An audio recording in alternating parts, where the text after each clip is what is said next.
नमस्कार दोस्तों, आपके अपने कांवत क्लास 2.0 चैनल पर हार्दिक स्वागत है। साथियों, आज आपके लिए हम रीट भर्ती परीक्षा 2025 के लिए हिंदी भाषा के 30 महत्वपूर्ण प्रश्न लेकर आए हैं। जो साथियों रीट भर्ती परीक्षा 2025 में आयोजित होने वाले उसके लिए काफ़ी महत्वपूर्ण क्लास है। साथियों, जो साथी पहली बार जुड़ा है तो उनको मैं बता दूं, माध्यमिक शिक्षा बोर्ड ने 2011 से लेकर 2022 तक अब तक जितने भी पेपर करवाए हैं उन सभी पेपरों का हम व्याख्यात्मक एनालिसिस करवा रहे हैं। साथियों, तो माध्यमिक शिक्षा बोर्ड द्वारा किस तरह के प्रश्न पूछे जाते हैं उन सभी पर हम डिस्कस करेंगे और किस तरह के प्रश्न आने की संभावना है उन पर चर्चा करेंगे। साथियों, जो पहला प्रश्न दिया गया है वो एक गद्यांश से संबंधित है। इसमें गद्यांश को पढ़ना है। साथियों, 31 से 34 तक जो प्रश्न है उनका आंसर हमको इस गद्यांश को पढ़कर देना है। तो साथियों, गद्यांश आपके सामने है, इसको हमको एनालिसिस करना है। उसके बाद में इन कुछ प्रश्नों के हमको जवाब देना। तो जो पहला प्रश्न माध्यमिक शिक्षा बोर्ड द्वारा पूछा गया था साथियों, वो पूछा है कि विद्वान का स्त्रीलिंग है महिषी, विदुषी, ज्ञानी, विभूषी। तो साथ ही जो विद्वान शब्द है इसका हमको स्त्रीलिंग बताना है, तो इसका जो करेक्ट आंसर होने वाला है वो है विदुषी।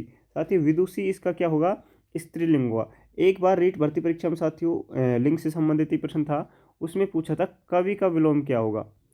कवि का विलोम या फिर आपस में पूछा जाता है कवि का स्त्रीलिंग, एक ही चीज़ है साथियों दोनों। तो कवि का जो विलोम होगा या स्त्रीलिंग होगा तो क्या होगा साथियों, कवियत्री। क्या होगा साथियों, कवियत्री। और कवियत्री कैसे लिखते हैं साथियों, ये शुद्ध अशुद्ध में बहुत गलती करते हैं, तो इसको आपको नोट कर लेना है क्योंकि ये आपसे पूछा जा सकता है। एक बार साथियों पूछा गया था जो आदि है, आदि, इसका विलोम क्या होगा। आदि का विलोम क्या होगा साथियों, तो ये आपको पता होना चाहिए। आदि का विलोम क्या होता है, अंत। ये रीट भर्ती परीक्षा में पूछा गया था, इसलिए आपके सामने इनको मैं प्रस्तुत कर रहा हूँ। साथियों, नेक्स्ट जो प्रश्न है रीट भर्ती परीक्षा में पूछा गया था, एक वचन बहुवचन का सही युग्म है। जो सही युग्म है हमको वो बताना है साथियों। पुरुष का पुरुषों, पुस्तक का पुस्तकें, साथी का साथियाँ, स्त्री का महिला। तो साथियों, एक वचन से बहुवचन का जो युग्म है वो हमको बताना है। तो इसका जो करेक्ट आंसर है साथी वो है पुस्तक से पुस्तकें। ठीक है, जो पुस्तक एक वचन है, यहाँ पर बहुवचन क्या हो जाएगा उसका, पुस्तकें। और साथ ही इसमें पुरुष का पुरुषों नहीं होगा, ठीक है, पुरुषो होना है, वो पर पुरुषो लिख रखा है इसमें, तो इसमें रकार नहीं दिख रहा है, इसलिए यह शुद्ध है। साथी का साथिया नहीं होता साथियों। स्त्रीलिंग जो स्त्री है का स्त्री होता है, महिला नहीं होता। तो इस तरह इसका जो करेक्ट आंसर होने वाला है साथियों क्या होगा, B option is the correct answer. अब साथियों एक महत्वपूर्ण चीज़ है जो रीट भर्ती परीक्षा में हर बार पूछी जाती है, मैं आपके सामने रख रहा हूँ। जो सदैव बहुवचन शब्द हैं वो एक बार एग्जाम पूछा गया था कि सदैव जो बहुवचन शब्द है साथियों वो कौन से है, सदैव बहुवचन में रहने वाले शब्द। तो आपको पता होना चाहिए साथियों, आंसू जो शब्द है वो सदैव बहुवचन शब्द है। ठीक है, इसके अलावा साथियों हस्ताक्षर जो शब्द है वो हमेशा बहुवचन में ही रहता है। इसके अलावा साथियों होश एक शब्द है, वो भी बहुवचन शब्द है। प्राण है साथियों, बहुवचन शब्द है। इसके अलावा साथियों दर्शन जो शब्द है वो क्या है, बहुवचन है। तो बाल, अक्षत एक लोग शब्द है, ये भी हमेशा बहुवचन में रहता है, इनका एक वचन नहीं होता। तो ये काफ़ी अच्छे प्रश्न है साथियों जो रीट भर्ती परीक्षा में पूछे जाते हैं। अब सदैव एक वचन की बात कर लेते हैं साथियों, बहुवचन हमने देख लिए। जो सदैव एक वचन में रहने वाले शब्द है साथियों, एक सबसे महत्वपूर्ण है जनता। क्या है साथियों, जनता। जनता जो है हमेशा एक वचन में रहती है और इसका एक वचन ही जनता ही होता है साथियों। आकाश है, हमेशा इसका एक वचन आकाश ही रहेगा, इसका आकाशों नहीं होगा साथियों। इसके अलावा साथियों हम बात कर सकते हैं वारिस। वारिस जो शब्द है ये भी, जो बारिश शब्द है ये भी हमेशा क्या होता है साथियों, एक वचन में ही रहता है। तो कुछ शब्द ऐसे हैं साथियों जो हमेशा एक वचन रहते हैं, कुछ बहुवचन में रहते हैं। तो ऐसे प्रश्न भी रीट भर्ती परीक्षा में पूछे गए थे साथियों। नेक्स्ट जो प्रश्न है वो है उद्धत शब्द का सही अर्थ है। तो उद्धत का शब्द जो अर्थ होगा सही वो हमको बताना है। अनुपम होगा, व्याकुल होगा साथियों, तैयार होगा या फिर परिश्रमी होगा। तो इस प्रश्न का जो करेक्ट आंसर होने वाला है साथियों वो होगा तैयार। उद्धत का सर जो अर्थ होता है वो होता है तैयार। साथियों बढ़ते हैं नेक्स्ट प्रश्न पर। और अगला जो हमारा प्रश्न पूछा गया है वो साथियों काल से संबंधित प्रश्न है और काफ़ी अच्छा प्रश्न है। बड़े बड़े महात्मा सदैव लोगों की आकांक्षाओं का सामना करने के लिए उद्यत रहते हैं, वाक्य में कौन सा काल है। सामान्य भूत, सामान्य भविष्य, संभाव्य वर्तमान या सामान्य वर्तमान काल। तो साथियों इसमें हमको बताना है जो काल है वो कौन सा है। 34वां जो प्रश्न है साथियों इसका जो करेक्ट आंसर है वो है सामान्य वर्तमान काल। साथियों सामान्य जो वर्तमान काल की पहचान है मैं आपको बता दूं, जहाँ पर ता है, ती है, ते हैं, ये शब्द अगर दिखाई दे रहे हैं लास्ट में वाक्य के अंत में, तो वहाँ पर जो काल हुआ साथियों वो होगा सामान्य वर्तमान काल। ये इसकी पहचान है। इसके अलावा साथियों हम बात करें सामान्य भूतकाल की, तो सामान्य भूतकाल की जो पहचान है साथियों वहाँ पर आएगा जैसे राम ने पाठ पढ़ा। ठीक है, पाठ पढ़ा। तो इसमें राम ने पाठ पढ़ा, बस ऐसे ये एक सामान्य वो भूतकाल में माना जाएगा। राम ने खाना खाया, तो लास्ट में आ गया खाया, ठीक है। राम ने दौड़ लगाई, लगाई, तो लास्ट में जो आ रहा है साथियों ये भूतकाल को दर्शाता है, ठीक है। तो ये हो गया सामान्य भूतकाल। और साथियों भविष्य की बात करें हम, सामान्य भविष्य की, तो इसमें आएगा गा गे गी। जैसे राम खाना खाएगा, राम राधा गाना गाएगी, ठीक है, गा गे गी, ये शब्द आपको वहाँ पर देखने को मिलेंगे साथियों। ये पहचान है इनकी छोटी छोटी जो आपको याद रखनी है साथियों। अब जो हमारा अगला प्रश्न है वो है गद्यांश से संबंधित है, और इसमें 35 से जो 39 तक के प्रश्न हैं उनके उत्तर साथियों हमको इस गद्यांश को पढ़ कर देना है। तो गद्यांश आपके सामने है साथियों, ये गद्यांश है, कुछ पार्ट इसका नीचे है, ये रहा। इनको पढ़ के हमको इन प्रश्नों का क्या देना है साथियों, आंसर देना है। तो इसमें साथियों इस गद्यांश से पढ़ो या ना पढ़ो, इनके प्रश्न को उत्तर हमको व्याकरण के तौर पर हमको आने भी चाहिए साथियों। जो पहला प्रश्न इसमें गद्यांश संबंधित पूछा है वो है देश शब्द का पर्यायवाची है साथियों। देश शब्द का पर्यायवाची पूछा है, वासव है, अटवी है, सदन है या राष्ट्र है। तो इसका जो करेक्ट आंसर होगा वो होगा साथियों देश शब्द का जो पर्यायवाची है वो राष्ट्र। देश साथियों हमारा राष्ट्र है, इसको हम वतन बोल सकते हैं, क्या बोल सकते हैं, वतन बोल सकते हैं, मुल्क बोल सकते हैं साथियों, प्रांत बोल सकते हैं, प्रांत भी इसका पर्यायवाची यही है देश का। और साथियों इसके अलावा भी हम प्रदेश बोल सकते हैं, ये सब देश के पर्यायवाची हैं, ठीक है। इसके पर्यायवाची है, देश के पर्यायवाची हैं साथियों। वासव क्या होता है, वासव, ये आपको पता होना चाहिए कि वासव क्या है। तो वासव की अगर बात करें तो वासव किसका पर्यायवाची है साथियों, वासव जो पर्यायवाची है वो है इंद्र का। किसका पर्यायवाची है साथियों, इंद्र का। और इंद्र का एक है साथियों सचिपति, जो भी कई बार एग्जाम में पूछा गया है सचिपति किसका पर्यायवाची है, तो ये भी इंद्र का ही है साथियों। सुरपति भी इसको कहते हैं, जो इंद्र है साथियों इसको सुरपति कहते हैं। और इसके अलावा साथियों जो वासव शब्द है इसको देवेंद्र भी कहते हैं, देवेंद्र, ठीक है। मगवा, देवेंद्र, महेंद्र, ये सब के सब जो है साथियों इंद्र के पर्यायवाची जो रीट भर्ती परीक्षा में पूछे जाते हैं साथियों। और मैं आपको जो ये बता रहा हूँ साथियों अटवी, अटवी काफ़ी महत्वपूर्ण है साथियों। और अटवी एक बार रीट भर्ती परीक्षा में पूछा भी गया था कि ये किसका पर्यायवाची है, तो अटवी का अर्थ होता है साथियों जंगल। अटवी क्या होता है, जंगल होता है साथियों। जंगल को हम वन कह सकते हैं, कानन कह सकते हैं, इसके तो बहुत सारे पर्यायवाची साथियों, अरण्य हैं, अरण्य। तो ये सभी जो पर्यायवाची हैं किसके हैं, वो अटवी के हैं, जंगल के हैं, वन के हैं, ठीक है। तो ये आपको याद होना चाहिए। इसके अलावा साथियों जो अगला ऑप्शन है हमारा वो है सदन। तो सदन का मतलब तो घर, घे, आलय, हमारा मंदिर है, भवन है, धाम है, ये साथियों घर के क्या है, पर्यायवाची है। तो इस प्रश्न का जो सही उत्तर था साथियों वो है डी ऑप्शन।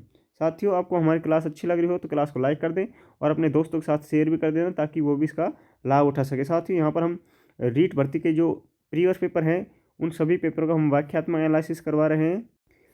तो साथियों सारे पेपर यहाँ पर आपको उपलब्ध हो जाएंगे। ये हमारा हिंदी भाषा का साथियों 13वां पेपर है, ठीक है, 13वां पेपर है। इससे पहले हमने 12 पेपर कंप्लीट करवा दिए हैं। तो जिस भी साथी ने वो नहीं देखे हैं तो प्ले लिस्ट में जाकर देख ले, वहाँ पर आपको उपलब्ध हो जाएगी। तो साथियों अगला हमारा प्रश्न पूछा गया है उत्तम का विलोम है अगम, अधम, उच्च, अज्ञ।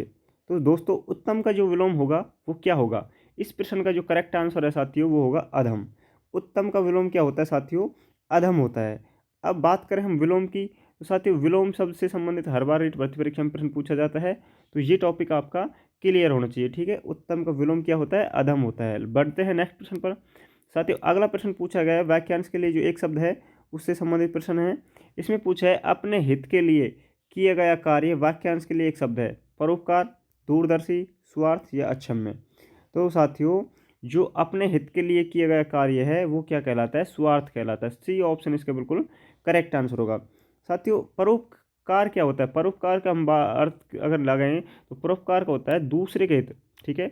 जो दूसरे के हित के लिए काम करता है, दूसरे के हित के लिए जो काम करता है साथियों वो क्या होता है साथियों, परोपकार होता है। दूसरे के हित के लिए जो काम कर रहे हैं वो होता है परोपकार। इसके अलावा साथियों दूरदर्शी क्या है, जो व्यक्ति है ना दूर की बात सोचता हो, ठीक है, क्या करता हो, दूर की बात सोचने वाला क्या होता है, दूर की बात सोचने वाला साथियों वो होता है दूरदर्शी, ठीक है, क्या होता है दूरदर्शी। अक्षम्य क्या होता है साथियों, अक्षम्य का भी हमको अर्थ पता होना चाहिए। अक्षम्य जो होता है साथियों वो होता है क्षमा न करने योग्य। क्या होता है साथियों, जो क्षमा न करने योग्य हो, जो क्षमा न करने योग्य हो। ऐसे प्रश्न रीट भर्ती परीक्षा में पूछे जा सकते हैं साथियों, और ये प्रश्न बार बार रिपीट होते हैं तो इसलिए हम उनका वाक्यात्मक रूप से एनालिसिस करवा रहे हैं। नेक्स्ट जो प्रश्न पूछा गया है साथियों वो है कि विद्वेष शब्द में उपसर्ग है, वी है या फिर बड़ा वाला वी है, फिर विद है या फिर वह।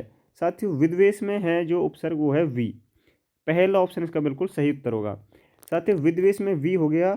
और एक बार पूछा गया था हिंदी के पेपर में ही, जो संस्कृत है साथियों उसमें उपसर्ग की संख्या कितनी है।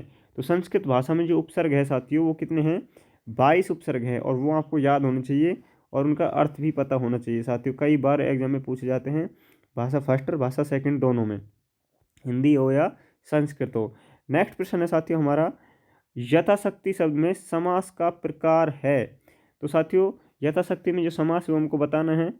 तो जो साथी हमारे साथ पहली बार जुड़ा है एक बार उनको मैं बता दूं साथियों, ये रीट भर्ती L1 और L2 दोनों लेवलों के लिए काफ़ी महत्वपूर्ण है साथियों। ठीक है, तो जो साथी पहली बार जुड़ा है तो चैनल को साथियों ज्वाइन कर लेना, चैनल को सब्सक्राइब कर लेना, बेल आइकन को प्रेस कर देना, ताकि तब भी हम क्लास लेकर आए आपके सामने साथियों उसका नोटिफिकेशन आप तक पहुँच जाए। तो साथियों अगला हमारा प्रश्न पूछा गया है, यथाशक्ति शब्द है, इसमें समास का प्रकार है, अव्ययी भाव है, तत्पुरुष है, बहुब्रीहि है, कर्मधारय है। यह साथियों जो यथाशक्ति है इसमें जो इसका उत्तर है वो है अव्ययी भाव समास। साथियों यथाशक्ति में अव्ययी भाव समास हो जाएगा, लेकिन आपको ये भी पता होना चाहिए कि समास है जो साथियों जो पद प्रधान है उसके आधार पर कितने समास होते हैं। तो साथियों समास पद प्रधानता के आधार पर होते हैं 4 प्रकार के। ठीक है, मूल रूप से अगर आपसे समास पूछा जाए तो मूल रूप से जो समास होते हैं 5 प्रकार के होते हैं साथियों। इसके अलावा सामान्य रूप से अगर समास पूछा जाए, सामान्य रूप से समास कितने प्रकार के होते हैं, तो सामान्य रूप से जो समास के प्रकार रहते हैं 6 प्रकार के होते हैं। अब किस तरह होते हैं हम सबको बताते हैं साथियों। पहला हमने बताया था कि मूल रूप से 4 प्रकार के होते हैं, और मूल रूप से 4 प्रकार के साथियों पहला है हमारा अव्ययी भाव, जिसमें प्रथम पद प्रधान होता है। ठीक है, अव्ययी भाव समास में प्रथम पद प्रधान होता है। दूसरा साथियों तत्पुरुष, तत्पुरुष जो सब हमारा वो है साथियों समास, इसमें दूसरा पद प्रधान होता है। क्या होता है, दूसरा पद प्रधान होता है। एक है साथियों हमारा बहुब्रीहि, बहुब्रीहि, बहुब्रीहि।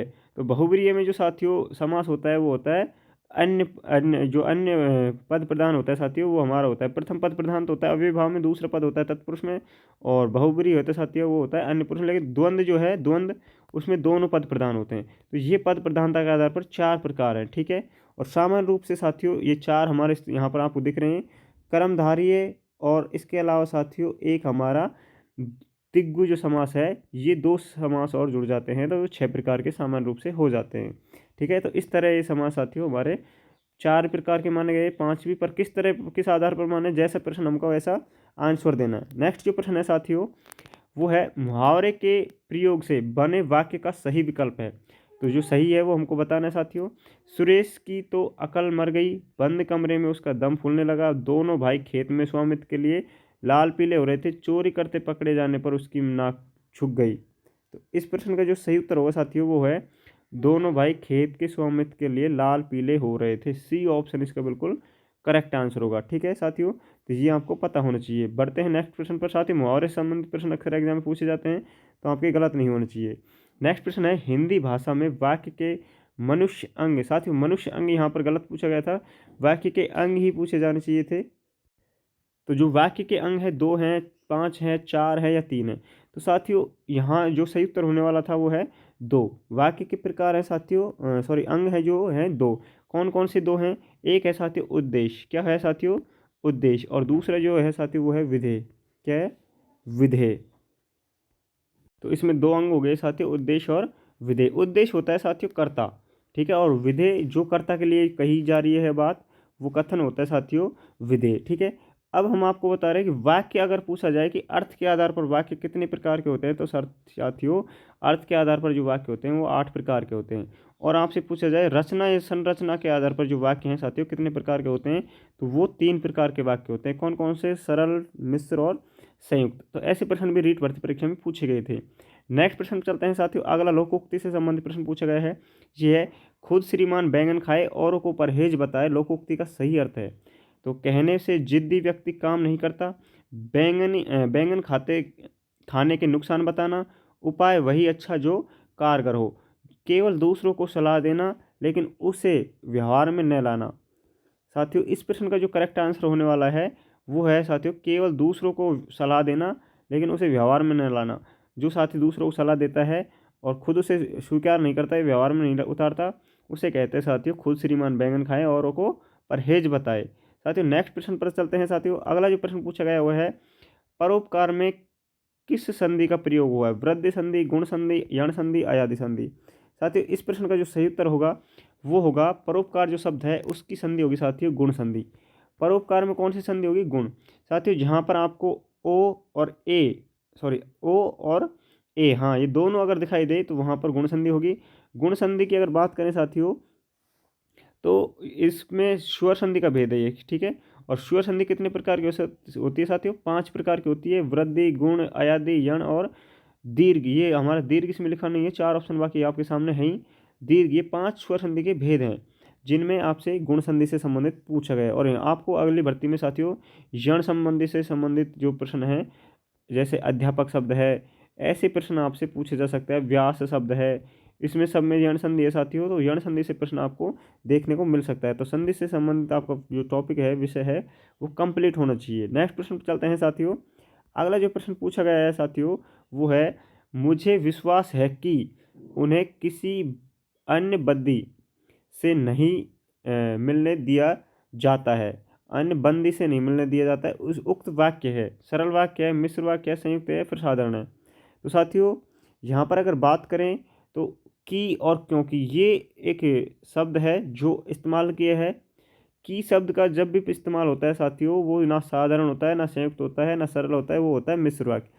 इसकी एक पहचान है साथियों कि, क्योंकि और जो, सो, ऐसे अगर शब्द आपको दिखाई दे रहे हैं वाक्य में, जिसकी, उसकी, तो वहाँ पर साथियों क्या होता है? वहाँ पर वाक्य होता है मिश्र वाक्य। तो इस तरह के आपको जो मैं फैक्ट बता रहा हूँ साथियों इनको नोट कर लेना, क्योंकि इस तरह आप प्रश्नों का उत्तर सही पकड़ सकते हैं। नेक्स्ट प्रश्न पर चलते हैं साथियों। अगला जो प्रश्न पूछा है वो है आपका जीवन सुखमय हो।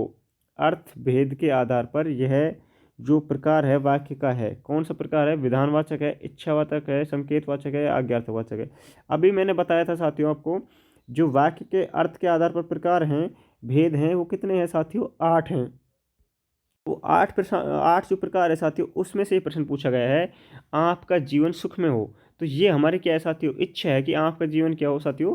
सुख में हो। तो इच्छावाचक वाक्य हो गए यहाँ पर, ठीक है। विधानवाचक एक सामान्य वाक्य होता है। संकेत जिस पर किसी को संकेत करके, इशारा करके हमने किसी बात को कही हो, जैसे वह मेरी कार है, तो यहाँ पर संकेतार्थ जो वाक्य है वो है। आज्ञा किसी को किसी काम के लिए कहने के लिए हमको किसी को आज्ञा देते वो आज्ञार्थक वाचक वाक्य होता है। इसके अलावा साथियों 4 आपके सामने हैं। एक होता है साथियों वाक्य का जो अर्थ के आधार पर प्रकार हम बता रहे हैं उसमें निषेध, जिसमें किसी चीज़ के लिए मना करते हैं, वो निषेधवाचक वाक्य होता है साथियों। इसके अलावा विस्मयबोधक होता है। विस्मय जहाँ पर कहीं साथियों कोई हमको आश्चर्य संकेत की होने की गुंजाइश दिखती है, वहाँ विस्मयबोधक होता है साथियों विस्मयवाचक। एक प्रश्नवाचक जहाँ पर हर चीज़ पर प्रश्नवाचक चिन्ह लगाया जाएगा, प्रश्न पूछा जाएगा, तो वहाँ प्रश्नवाचक वाक्य होगा साथियों, वो अर्थ के आधार पर होगा। एक है साथियों संदेह, ठीक है, संदेह। तो संदेह में हमें कहीं न कहीं कोई चीज़ पर संशय होती है। तो ये 8 भेद है। 4 आपको ऑप्शनों में दिख रहे हैं, 1 2 3 4, और 4 मैंने यहाँ पर नोट करा दिए हैं। तो साथियों ये अर्थ के आधार पर कितने भेद हो गए? 8 भेद हो गए, जो रीट भर्ती परीक्षा में इनसे प्रश्न अक्सर पूछे जा रहे हैं। अब लगातार इनसे पूछे जा रहे हैं साथियों। अब हम बात करें अगला प्रश्न है साथियों, जिस समास में सामासिक पद के दोनों पद में विशेषण विशेष या उपमेय उपमान का संबंध हो वह होगा। दिगु, द्वंद्व, कर्मधारय, बहुव्रीहि। साथियों हम बात कर रहे थे अभी सर्वनाम समास की। मैंने आपको बताया था कि समास के 4 प्रकार भी होते हैं, 5 भी होते हैं, 6 भी होते हैं। लेकिन सामासिक पद के रूप से विशेषण विशेषण और उपमेय उपमान की जहाँ प्रधानता हो साथियों वहाँ पर होता है कर्मधारय समास, ठीक है। ये प्रश्न 2-3 बार एग्जाम में पूछा गया है, तो काफ़ी महत्वपूर्ण प्रश्न है साथियों, मोस्ट इंपॉर्टेंट प्रश्न है। आप इसको नोट कर सकते हैं जहाँ विशेषण विशेष और उपमेय उपमान की प्रधानता हो, संबंध हो। साथियों दिग्गु जो समास है वहाँ पर आपको संख्यात्मक रूप दिखेगा, ठीक है। जहाँ भी संख्यात्मक रूप से बोध हो वहाँ पर दिग्गु हो। लेकिन साथियों केवल संख्या देख कर हमको उसका अर्थ नहीं बताना, बाकी उसका भाव भी हमको पता होना चाहिए। द्वंद्व में साथियों एक दूसरे के विलोम या फिर विपरीत शब्द आपको दिखाई देंगे वहाँ पर, तो ये द्वंद्व के उदाहरण होते हैं। साथियों बढ़ते हैं नेक्स्ट प्रश्न पर। तो इसका जो सही उत्तर था कर्मधारय समास, ठीक है। अगला जो प्रश्न है वो है डॉक्टर चंद्रा अदम्य साहस की धनी थी। वाक्य में रेखांकित शब्द में विशेषण है परिमाणवाचक, व्यक्तिवाचक, संकेतवाचक, गुणवाचक। तो साहस जो शब्द है साथियों, ये इसको रेखांकित किया हुआ है और इसमें आपसे पूछा है कि इसमें जो विशेषण है वो कौन सा है। तो साथियों इस प्रश्न का जो करेक्ट आंसर होगा वो होगा गुणवाचक विशेषण। ठीक है, डी ऑप्शन इसका बिल्कुल करेक्ट आंसर होगा। साथियों आपको क्लास हमारी कैसी लग रही है कमेंट करके ज़रूर बताना, और अच्छी लग रही हो और जो साथी हमारे साथ पहली बार जुड़ा है तो चैनल को ज्वाइन करना ना भूलना, क्योंकि यहाँ पर सारे जितने भी प्रीवियस पेपर है इसी तरह व्याख्यात्मक रूप से हम एनालिसिस करवा रहे हैं, जो आपके लिए रीट भर्ती परीक्षा 2025 के लिए काफ़ी महत्वपूर्ण क्लासें होने वाली हैं। साथियों नेक्स्ट जो प्रश्न पूछा है वो है निम्न निम्नलिखित में से उदाहरण के लिए प्रयुक्त जो किया जाने वाला चिन्ह है वो बताना है। उदाहरण की पूछ रहा है साथियों यहाँ पर। तो उदाहरण की बात करें साथियों तो ये वाला चिन्ह है, ये वाला चिन्ह है, ये चिन्ह है या फिर ये चिन्ह। साथियों कौन सा चिन्ह है उदाहरण का? तो इस प्रश्न का जो सही उत्तर है साथियों, जो यहाँ पर उदाहरण का चिन्ह दे रखा है ये है साथियों। उदाहरण का मतलब दो यहाँ पर उदाहरण हो, यहाँ पर 66 में लिखा हुआ है साथियों इस तरह छोटे छोटे, तो ये उदाहरण का चिन्ह है। ठीक है, अवतरण का सिंगल होता है ये और उदाहरण का डबल होता है, लेकिन ये जो चिन्ह दिख रहा है आपको साथियों ये है साथियों अर्धविराम का। किसका है? अर्धविराम का। और साथियों ये जो चिन्ह दिख रहा है ये है योजक का। ये चिन्ह किसका है? योजक का। क्योंकि आपके साथियों यहाँ पर ये चिन्ह आने वाले हैं, चिन्ह से संबंधित प्रश्न हर बार एग्जाम पूछा जाता है। ये साथियों पूर्ण विराम, और दो बिंदी अगर ऐसे दिखे तो ये है साथियों अपूर्ण विराम। ठीक है, ये आपके सामने कुछ चिन्ह हमने बता दिए जो यहाँ पर दिए गए थे। साथियों एक ये वाला चिन्ह दिखाई देता है, इसको हम बोलते हैं लाघव, और लाघव का दूसरा नाम होता है संक्षेपण। इसके अलावा साथियों एक वी आकार का दिखाई देता है जो उल्टा वी होता है साथियों, जिसको बोलते हैं काक पद, और काक पद का दूसरा नाम है साथियों हंस पद। ये एग्जाम में बहुत बार पूछा जाता है साथियों, ये तो इसको नोट जरूर कर लेना। जो उल्टा वी आकार का आपको दिखाई दे रहा है, एक साथियों ऐसा चिन्ह और दिखाई देगा आपको, इसके बारे में पूछेगा ये चिन्ह किसका है। तो ये जो चिन्ह मैंने यहाँ पर नोट किया है ये साथियों इतिश्री का चिन्ह है। किसका है? इतिश्री का, जो रीट जैसी भर्ती परीक्षाओं में अक्सर ऐसे प्रश्न आपको देखने को मिल सकते हैं साथियों। नेक्स्ट प्रश्न पर चलते हैं साथियों। अगला परिभाषा से संबंधित प्रश्न है और इसमें पूछा है उस शिक्षा शास्त्री का नाम बताइए जिन्होंने कहा था कि स्कूल एक बाग है, अध्यापक एक माली है और बच्चे पौधे के समान है। वासवर्न की है, डेक्रोली की है, फ्रोवेल की है, फिर मोंटेसरी की है। तो साथियों इसका जो करेक्ट आंसर है वो है फ्रोवेल महोदय। और फ्रोवेल महोदय था साथियों जर्मनी का। कहाँ का था? जर्मनी का फ्रोवेल महोदय था, जिन्होंने किंडरगार्टन विधि दी थी। कौन सी विधि दी?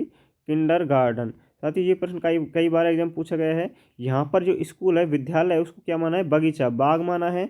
और अध्यापक को साथियों माली कहा है। किस क्या कहा है? माली। और जो पौधा होता है उसको बच्चा बताया। जो विद्यार्थी है, शिक्षार्थी है, उसको पौधे के समान माना गया था। तो ऐसे प्रश्न साथियों पूछे जाते हैं, आपको ये पता होना चाहिए। काफ़ी अच्छे प्रश्न है और महत्वपूर्ण भी है। नेक्स्ट प्रश्न चलते हैं साथियों। अगला प्रश्न है राष्ट्रपिता महात्मा गांधी द्वारा प्रवर्तित बेसिक शिक्षा एक प्रमुख सिद्धांत है। तो ये किससे संबंधित है? व्यक्तिगत भिन्नता पर बल देना, कक्षा के स्थान पर प्रयोगशाला में शिक्षा देना, मातृभाषा के माध्यम से शिक्षा प्रदान करना, खेल के माध्यम से शिक्षा देना। तो राष्ट्रीय पिता महात्मा गांधी है साथियों। तो इसकी जो बेसिक शिक्षा है वो है साथियों मातृभाषा से संबंधित है। ठीक है, मातृभाषा के रूप में हम किसी को शिक्षा देते हैं, वो बेसिक शिक्षा मानी जाती है। तो ऐसे प्रश्न आपको वहाँ पर देखने को मिलेंगे साथियों। काफ़ी अच्छे प्रश्न हैं। हमारी क्लास आपको अच्छी लगे तो क्लास को लाइक ज़रूर कर देना साथियों, और अपने दोस्तों के साथ शेयर भी जरूर कर देना। नेक्स्ट प्रश्न है निम्नलिखित में से कौन सी बोलने की अयोग्यता है? तो शुद्ध वर्तनी, सुलेख, श्रुतलेख या फिर आशुभाषण। तो साथियों इसका जो करेक्ट आंसर होने वाला है, जो 51 प्रश्न है, इसका करेक्ट आंसर है आशुभाषण। ठीक है, ये क्या है साथियों? बोलने की अयोग्यता है आशुभाषण। बढ़ते हैं नेक्स्ट प्रश्न पर। साथियों अगला प्रश्न पूछा गया है जो रेडियो है अधिगम सामग्री है, दृश्य है, श्रव्य है या श्रव्य दृश्य है, ये सभी हैं। तो साथियों रेडियो जो है साथियों वो कैसी सामग्री है? ये साथियों श्रव्य सामग्री है, जिससे हम केवल सुन सकते हैं। तो रेडियो श्रव्य सामग्री है। इसके अलावा साथियों लिंग व फोन भी क्या है? लिंग व फोन भी एग्जाम में पूछा जाता है, तो ये भी एक श्रव्य सामग्री है। इसके अलावा साथियों टैप रिकॉर्डर, कौन सा रिकॉर्डर? टैप रिकॉर्डर, ये भी एग्जाम में पूछा गया था। तो टैप रिकॉर्डर भी साथियों एक तरह से क्या है? श्रव्य सामग्री है। ग्रामोफोन भी एग्जाम में पूछा गया था, ग्रामोफोन। तो ग्रामोफोन भी साथियों एक तरह की श्रव्य सामग्री है। लेकिन श्रव्य दृश्य जो सामग्री होती है साथियों, इनसे अधिक प्रश्न पूछे जाते हैं जो आपको पता होना चाहिए। साथियों चलचित्र, चलचित्र जो है एक तरह से कैसी सामग्री है साथियों? श्रव्य दृश्य है। साथियों नाटक, नाटक जिसको हम अभिनय भी कह सकते हैं, वो भी नाटक जो शब्द है वो एक तरह से श्रव्यदृश्य सामग्री है साथियों। संगणक जो है, कंप्यूटर जिसको हम बोलते हैं संगणक, ये भी साथियों कैसे सामग्री है, ये भी श्रव्यदृश्य सामग्री है। तो ऐसे प्रश्न रीट भर्ती परीक्षा में आपको देखने को मिल सकते हैं साथियों। बढ़ते हैं नेक्स्ट प्रश्न पर। अगला जो प्रश्न पूछा गया वो है, ध्वनि शब्द एवं वाक्य रचना का ज्ञान देना ही हिंदी शिक्षण का कौन सा उद्देश्य है। साथियों ये जो कौशल उद्देश्य है वो है साथियों, जो उद्देश्य है वो है ज्ञानात्मक, जिसमें ज्ञान मिल रहा है साथियों ध्वनि शब्द और वाक्य से, तो वहाँ पर ज्ञानात्मक उद्देश्य होने वाला है। बढ़ते हैं नेक्स्ट प्रश्न पर। अगला जो प्रश्न है साथियों, एक शिक्षण विधि से संबंधित परिभाषा है। इसमें पूछा गया है कि शिक्षक श्यामपट्ट कॉफी स्लेट पर अक्षरों को लिख देता है और छात्रों को कहता है कि इन अक्षरों को देखकर उनके नीचे स्वयं उसी प्रकार के अक्षर बनाइए। तो ये कौन सी विधि है। तो साथियों अक्षर लिख रहा है और उनको बोल रहा है कि इनको देख कर लिखो। तो ये कौन सी विधि है, ये हमको बतानी है। तो यहाँ पर जो ये विधि होने वाली है साथियों, कौन सी विधि होगी, अनुकरण। देख कर हम किसी चीज़ को लिख रहे हैं, तो यहाँ पर कौन सी विधि हो जाएगी साथियों, अनुकरण विधि। ठीक है, तो B option is the correct answer. बढ़ते हैं नेक्स्ट प्रश्न पर। साथियों अगला जो प्रश्न पूछा गया है, ये प्रश्न दोबारा पूछा जा सकता है रीट भर्ती परीक्षा 2025 में। बहुविकल्प, सही गलत, विषम का चुनाव, युगली, रिक्त स्थान की पूर्ति किस प्रकार के प्रश्नों का भेद है।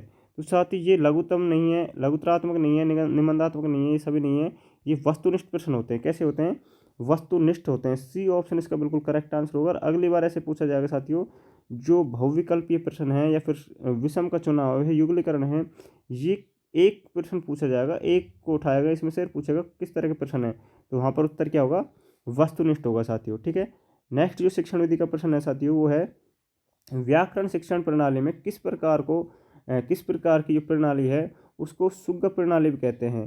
तो साथियों सुगम प्रणाली निगमन प्रणाली को कहते हैं, अव्यकृति को कहते हैं, पाठ्य पुस्तक को कहते हैं, आगमन प्रणाली कहते हैं। सुगम प्रणाली साथियों जो कहते हैं वो कहते हैं पाठ्य पुस्तक को। सी ऑप्शन इसका बिल्कुल सही उत्तर होगा साथियों। अव्यकृत प्रणाली जो होती है, इसमें व्याकरण की शिक्षा दी जाती है। व्याकरण सिखाने के लिए क्या दिया जाता है साथियों, इसमें व्याकरण आसानी से सिखाने की विधि बनाई गई है, अव्यकृत विधि। निगमन विधि में साथियों नियमों से कहाँ किसकी तरफ जाते हैं हम, नियम से उदाहरण की तरफ जाते हैं, उदाहरण। ठीक है, और आगमन में क्या होता है साथियों, आगमन में हम उल्टा करते हैं, उदाहरण से कहाँ जाते हैं साथियों, नियम की तरफ। तो ये कुछ नियम हैं, ये आपको याद होने चाहिए। ठीक है साथियों, बढ़ते हैं नेक्स्ट प्रश्न पर। अगला प्रश्न पूछा गया है, नवीन शिक्षण पद्धतियों में प्रोजेक्ट जो पद्धति है इसका व्यापक प्रयोग जो श्रेय है किसको है। तो साथियों इसका जो श्रेय दिया गया है प्रोजेक्ट पद्धति का, उसका श्रेय किसे दिया गया है, इसका जो सही उत्तर होने वाला है वो होगा जॉन डीवी और किलपैट्रिक, दोनों को साथियों इसका श्रेय दिया गया है। ठीक है, इसमें साथियों जो प्रोजेक्ट पद्धति है इसमें 6 सोपान बताए गए हैं और 6 के 6 सोपान आपको याद होने चाहिए। इसमें पहला जो है साथियों स्थिति प्रदान करना है, दूसरा है परियोजना का उद्देश्य, तीसरा साथियों है नियोजन, चौथा है साथियों इसमें कार्यान्वयन और पांचवा साथियों मूल्यांकन और छठा है अभिलेख। तो ये 6 सोपान हैं जो मैंने आपको बताए हैं, आप वीडियो बैक लेकर इनको देख सकते हैं। ये सोपान से संबंधित क्रम भी एक बार एग्जाम में पूछा गया था साथियों। नेक्स्ट जो प्रश्न है वो शिक्षण विधि से संबंधित है। इसमें परिभाषा पूछी गई है कि शिक्षकों की बालकों की रुचि का सदैव ध्यान रखना चाहिए। जब बालक की रुचि पढ़ने की और नहीं हो तो उसे नहीं पढ़ाना चाहिए, इससे उसके विचारों में बाधा पहुंचती है। पाठ पढ़ाने से पूर्व उन्हें पाठ में बालकों की रुचि पैदा करनी चाहिए। तो यह परिभाषा जो है किसने दी है साथियों, ये हमको बताना है। तो इस प्रश्न का जो करेक्ट आंसर है साथियों वो होगा हर्बर्ट। ठीक है, हर्बर्ट ने ये परिभाषा दी गई है। ठीक है, भाषाई कौशल में किसका है, तो इसमें हर्बर्ट का योगदान रहा है इस शिक्षण विधि में। नेक्स्ट प्रश्न देखते हैं साथियों। अगला प्रश्न है हमारा, पाठ्य पुस्तक के उद्देश्य के अंतर्गत पाठ्य पुस्तक शिक्षक और बालकों के लिए है। तो ये साथियों क्या है, ये साध्य नहीं है, साधन है। ये बात बिल्कुल क्या है साथियों, सही है। तो ये पहला ऑप्शन इसका क्या हो जाएगा साथियों, आंसर हो जाएगा। ठीक है, ये साध्य नहीं साधन है। और साथियों बढ़ते हैं अगले और अंतिम प्रश्न पर जो आपके सामने है साथियों, और ये हमारा 30वां प्रश्न है हिंदी भाषा से हिंदी पेपर का। साथियों हमारे 30 प्रश्न कंप्लीट हो चुके हैं और आपको क्लास कैसी लगी ये हमको बताना है कमेंट करके। ठीक है, और जो साथी पहली बार जुड़ा है तो चैनल को ज्वाइन कर ले, चैनल को सब्सक्राइब कर ले और बेल आइकन को जरूर प्रेस कर देना, क्योंकि तब भी हम क्लास लेकर आएंगे तो उसका नोटिफिकेशन तभी आएगा, तब आप बेल आइकन को प्रेस कर देंगे। तो साथियों क्लास कैसी लगी कमेंट करके ज़रूर बताना, और इस प्रश्न का आंसर भी आपको कमेंट बॉक्स में ही मिलेगा, वहाँ देख लेना और वहाँ रिप्लाई भी करना इस प्रश्न का सही उत्तर क्या होगा। मिलता है नेक्स्ट वीडियो में, धन्यवाद।